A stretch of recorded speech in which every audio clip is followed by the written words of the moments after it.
Alright, so Dowd's out here in the garage. Ed keeps help because he's got a better eye for this stuff than I do. Got a gauntlet fairing, of course, on here. Well, I got a new helmet. I got some neck problems I'm trying to take care of, and I'm getting hit right around here with the wind heading down the highway. Picked up a laminar lip. So originally I had thrown this thing on there. The problem is the laminar lip, at least the one I got from... You bought it directly from Laminar. Is it? I guess that's what they're called, laminar. I don't know. Yeah, it was Laminar. The people that sell it. They already had the things, the little lock. These, show you one of these. So I use these 3M little dual locks. They're called 3M dual locks. They're 3/4 inch diameter if you ever need to get more of them because they don't give you a full set of extras. They were already on there. So you try to set it up as best as you can and pop it on there. The problem is that the contour of the lip, I don't know if you'll be able to, yeah, you can. You can totally see. See how this lip rolls back up? Means that this does not actually sit flat against the contour of the actual gauntlet. Yeah, this is different. It's a different, So because of that, what ends up happening is that two of them, basically the two outer ones, were pulled up off of it. So it was being held on by 4, which was enough, but it looked just horrifying. So I figured keeps up for the weekend. He's got a way better eye for this kind of stuff than I do, so I'm going to let him go through and get this all hopefully set up. Well, first thing you need to decide is that because where the other one was, where it was sitting, see it? You had it sitting. Hang on, let me bring this up a little. Hold on. Perfect. You had it sitting right about here, and you said it wasn't quite catching enough wind. You can move. Oh no, it it caught up. enough wind. Did it? Okay, because I said you can move it up a little more because we're going to mount the two. It's just instead of mounting your tabs out here to the outside of this line, you'd mount them on the inside. So if you wanted it higher, you of course get more through wind, but it would block more of the height wind. And actually, it looks like it also would be flatter because you can. The problem though is there's so little holding it. I'm really not comfortable with that. I feel like this would eventually catch enough wind to just pull itself back off. That's fine. I'm just trying to. In a perfect world, all I really want out of it is I just want it to be lined up relatively With even the with the edge right lines. Yeah, like right around there. Okay, well, hold that there for a minute because I'm trying to get. Like right there. Or... All right. Because that gives me an extra Tilt it like. back just a little bit. I'm gonna slide this underneath. Push it back down. Just gotta pinch it in there. Yeah. Try to. Pinch this one in here. But how do I know whether or not that? Well, it actually does. Yeah, that's fairly flat there. But we actually might want to slide that up a little bit. No, we can. I'm just trying to get an idea of where. If I can take like a butter knife or something and just push that up a little bit. I want to make sure that we're even on both sides. So I've got. Look at it from the back. See how it looks to you. No, yeah, that looks fine. Actually, man, it looks like you're slightly off to the left. Well, so that might be my advantage. Wait, let me get right behind the light. Goes from the. Just, I mean, like a couple of millimeters. You can just slide it straight. Slide to your left. Slide straight the whole thing. Yeah, right there. Okay. From back here, that looks like that's straight even.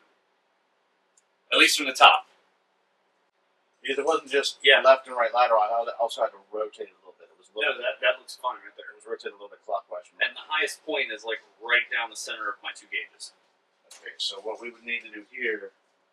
Now, how much are you pressing down on this though? I'm just.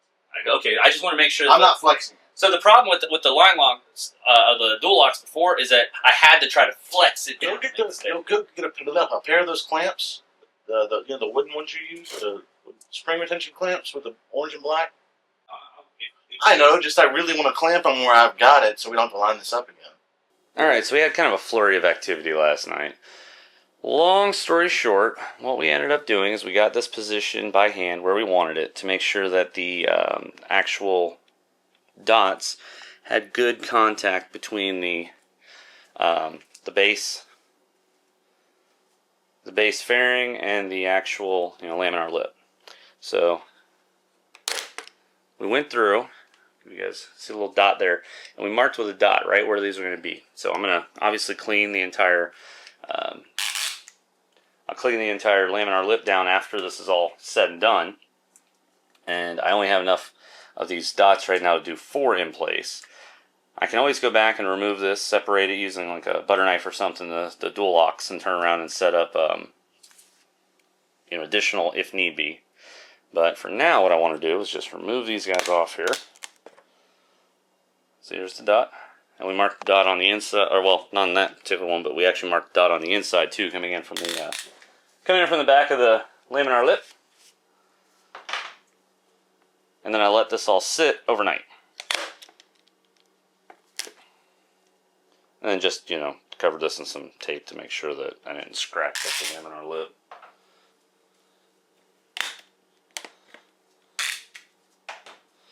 And what I'm hoping to find is investigating all of these dots and ensuring that these guys have nice flat contact.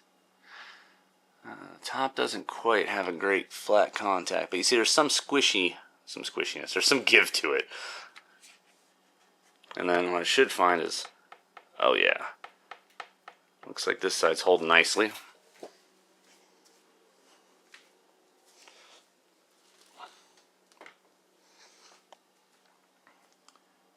Same deal there. See, the problem, as you can see, is there's curvature to this. So there's only a certain set of places. I really wish they wouldn't have sent these with these on, you know, by default. But you can see I've got a, there you go. I've got a good solid contact on her now. All right, I'll take her for a test spin, see how she does. All right, I've got about 4,000 miles or so on this, and while it's horribly dirty at the moment, I have to say laminar lip does a fantastic job. It does a great job of getting that air just up over my helmet. I catch it right along the top of my helmet, and that's about it. So yeah, all things considered, I'm pretty happy. I gotta get all of my other wiring and all out of here. Poor bike has not gone anywhere in a little bit. We're about 5 years afterwards. You can see I've made numerous upgrades. You can see I've made numerous upgrades over on levers. That'll be coming in a future video. I added some USB. I've got wireless charging. I really need to get this out of here and clean it up. But yeah, I'm very happy with this. Although I will say, I am going to upgrade from this. So, like I said, it's been several years. And in here, I have an entire FXRT system. That's going to be the FXRT frame-mounted front fairing. That's going to be a 7-inch LED. That's going to be a set of the FXRT bags. Full setup. Might even swap out my Corbin for a solo seat and really just design this to, you know, just for me to go out. I also have, under there, maybe you can see it, 117. It's also going to be going into the FXR. So yeah, she's going to get some upgrades. She ain't going nowhere. So there you go. We installed a laminar lip onto the FXR. I can say long term, I've been very happy with it. Very impressed with the performance of it, especially as easy as it was to get in there. Once I had that installed, it was done a great job of making sure like I catch the upper vent of my, I wear a modular Shoei Neotech, Neotech 2 actually now. That catches the top of that vent, does a great job. I don't have a ton of air on my chest, which I really appreciate. Yeah, I'm very happy with it. So hopefully this video has helped you guys out. I am still aiming for 10,000 subscribers. We're at about a little over 6,500 right now. Trying to hit that by the end of 2025.